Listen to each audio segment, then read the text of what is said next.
This story shows that age is just a number and anyone can embrace their passions, no matter when in life. Meet Beatrice, a sprightly 72-year-old with a secret passion: video games. While her friends enjoyed bingo nights and knitting circles, Beatrice yearned for epic adventures and fantastical worlds. One rainy afternoon, her grandson Liam visited. He found Beatrice staring longingly at his handheld gaming device. Hesitantly, Liam offered to teach her the ropes. Beatrice, surprisingly quick on the uptake, grasped the controls with surprising dexterity. Soon, Beatrice was hooked.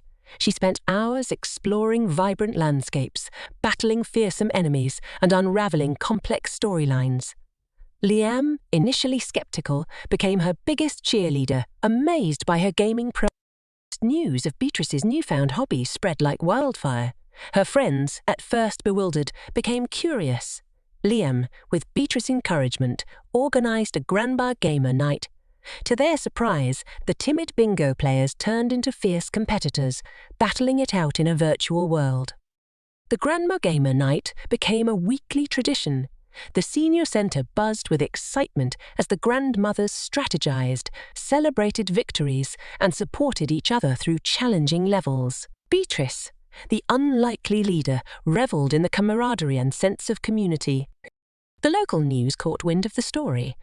Beatrice, once content with a quiet life, found herself interviewed on television, a beacon of inspiration for senior citizens everywhere. She encouraged them to embrace new experiences and never stop. Beatrice's journey from knitting needles to joysticks defied expectations. She proved that age doesn't define passion, and that video games can be a source of joy, connection, and even mental stimulation. Who knows, maybe Beatrice will be the next esports champion. Watch out, world!